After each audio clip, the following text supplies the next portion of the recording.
안녕하십니까. 벨라즈 원철 TV의 산부인과 전문의 원철입니다. 정말 오래간만입니다. 제가 너무 정신도 없고 바빠서 그동안 콘텐츠를 장시간 올리질 못했네요. 오늘 내용은 지난번에 마지막으로 했던 내용이 아마 클리토리스 음액 관련한 내용인 것 같아서 마침 최근에 또 그런 관련한 환자를 외래에서 진료하고 느낀 점이 있어서 이어서 좀 말씀을 드리겠습니다.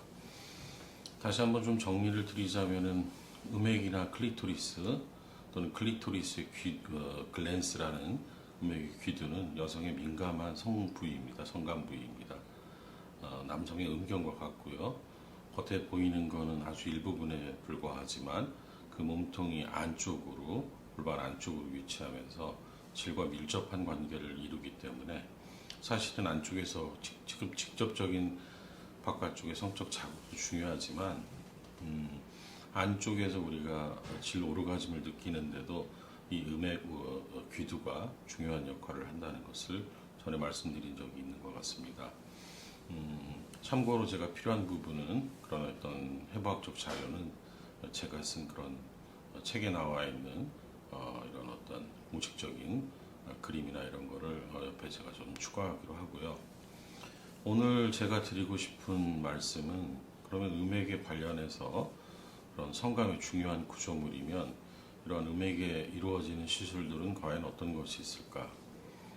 이 부분입니다. 그 종류를 나열하기 전에 아주 중요한 문제는 웬만하면 음액 귀두나 음액 주위 포피는 잘 손을 대지 않는 것이 맞다는 생각입니다. 오늘 이제 곧바로 이어서 제가 드리려고 하는 음액 포경 수술의 어떤 위험성에 대한 얘기 전에 음액 수술을 할 때는 굉장히 신중해야 된다는 말씀을 먼저 드리고요. 우리가 음액 성형 수술의 종류는 음액 주위에 있는 포피를 제거하는 그런 시술이 있겠고요. 그거는 소음순 성형과 이어서 생각해 볼 수 있는 그 음액 포피 주위 주름 제거 수술이 있겠고요. 또는 그 음액의 귀두를 조금 많이 처져 있거나 했을 때 포피를 좀 위로 당기는, 어떻게 보면 이걸 잘못 혼동해서 마치 그 음액 포피를 싹둑 잘라버리는 포경과 혼란을 가지실 수 있는데 이건 완전히 다른 개념이 되겠습니다. 소음순 성형의 일종이고요. 지금 방금 말씀드린 영어로는 후덱톰이라고 해서 음액 그 포피 자체를 싹둑 잘라버리는 그러한 시술이 있을 수가 있겠고요. 또 외부에서 보이는 음액의 음액 귀두가 많이 그 왜소한 경우에 성감에는 특히 한 그 연구가 의하면 0.5cm의 그런 어떤 지름이 되지 않는 그런 음액 귀두는 성감이 많이 떨어진다는 그런 발표도 있었던 것처럼 그 부위를 충분한 시간을 걸쳐서 개발하고 키우지 못한 분들에 있어서 그 크기를 증가시켜보는 그 안에 어떤 필러 제제를 놓고 또는 PRP 주사 같은 거를 놓는 그런 시술 방법이 있을 수가 있겠고요. 기타 여러 가지 많이 시행되지 않는 시술들이 있기는 합니다. 그러나 이 중에서 가장 많이 시행되는 수술이라면은 소음순과 연관해서 소음순과 이어지는 음액 포피 부분에 주름이 많다든지 또는 너무 늘어져 있다든지 해서 음액을 거상시키거나 음액 주위에 주름을 제거하는 수술이 대부분이라고 볼 수 있겠습니다. 오늘 다루고 싶었던 그 주제 중에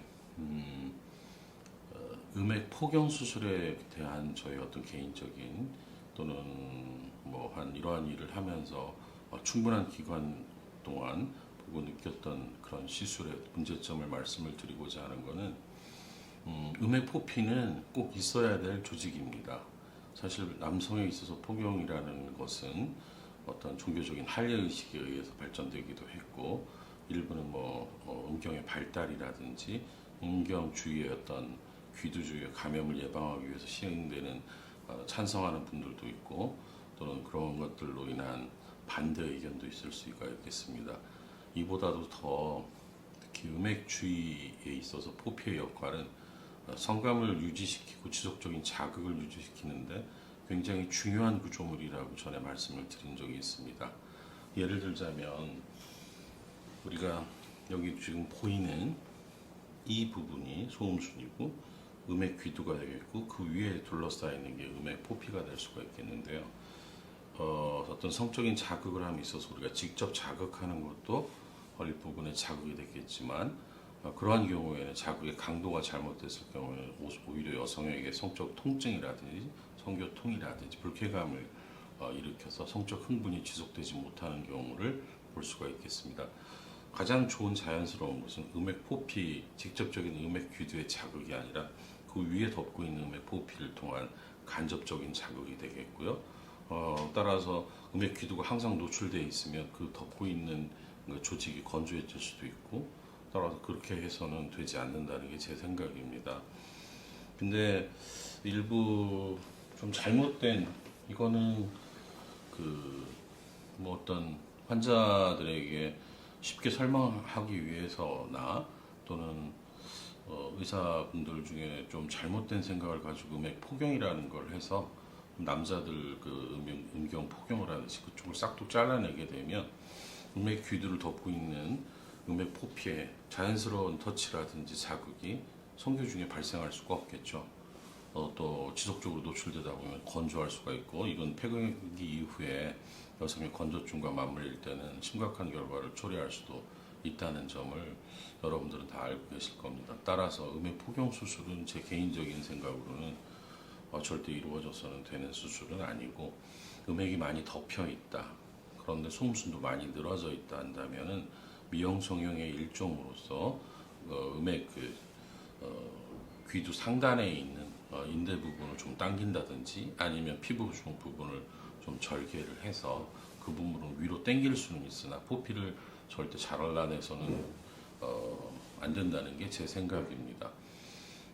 최근에 서두에 말씀드렸듯이 그와 유사한 수술을 받고 십수년 전에 여성이 폐경이 되고 나서 그 부분에 건조증과 심각한 통증을 호소해서 저한테 내원한 환자가 있었고, 그분에게는 호르몬 치료와 그분 결국은 음액 포피를 연장하는 그런 좀 복잡한 수술을 시행해주고 좀 그런 결과를 좀 기다리는 중인데요.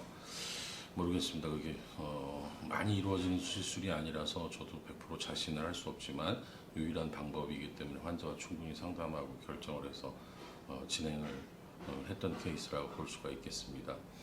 다시 한번 좀 정리해서 말씀을 드리자면, 음액과 음액 주위 포피, 뭐 예를 들면 음액 포경이라든지 음액 거상술이라든지 음액 포피 주름 제거술은 굉장히 신중히 이루어져야 되고, 그러한 이유 중에는 음액 귀두와 음액 포피 간에 밀접한 관계가 있다라는 것. 또 추가적으로 말씀을 드리자면, 우리가 그 외음부 생식기로 가는 많은 혈관이 있는데 그 중에서 위에서 하나가 내려오고 아래서 혈액이 올라가는 것 중에 위에서 내려오는 혈액이 가는 그 혈관들이 음액 주위에서 분지를 하기 때문에 그쪽에 어떤 혈관 손상, 깊숙한 절개를 한다든지 과도한 절제를 할 경우에는 혈관 손상을 초래해서 그 부위로 가는 혈액순환에 장애를 유발할 수 있기 때문에 이 부위의 수술은 수술 경험이 충분하고 충분한 어떤 근거가 있을 경우에 시행하는 것이 부작용을 방지하는 아주 중요한 일이라는 게 제 생각입니다. 결론적으로 음액 포피 그 절제술, 포경 수술은 그 말 자체도 좀 듣기가 좀 거북스럽지만 그것이 성감을 향상시킨다기보다는 오히려 반대로 부작용으로 성감 저하를 유발할 수 있는 수술이고, 이러한 경우에는 재수술이 필요할 수도 있으며, 굳이 음액을 좀 노출시켜야 한다면은 포피와 음액을 같이 위로 거상시키는 그러한 시술법을 소음순 수술과 같이 시행하는 것이 적합하고, 이것을 정확히 분류하자면 성감을 꼭 향상시킨다기보다는 소음순 미용 성형의 한 파트로 이해를 하시는 것이 최근의 추세임을 정리해서 말씀을 드리고 싶습니다. 앞으로도 뭐 그쪽 관련한 자세한 시술 방법이나 술기에 대해서 말할 기회가 있으면 다시 한번 말씀을 드리기로 하고요. 오늘은 음액 포경 수술에 대해서 여러분들에게 간단하게 정리를 해서 말씀을 드렸습니다. 앞으로는 좀 제가 바쁘더라도 시간을 내서 궁금해하시는 부분에 대해서 대답을 해드릴까 하고요. 여러분들도 좀 관심을 가지시고 궁금한 점이 있다면 직접적으로 댓글을 주시거나 저에게 연락을 주시면 그러한 콘텐츠를 만들도록 노력하겠습니다. 그럼 다음 기회에 뵙도록 하겠습니다.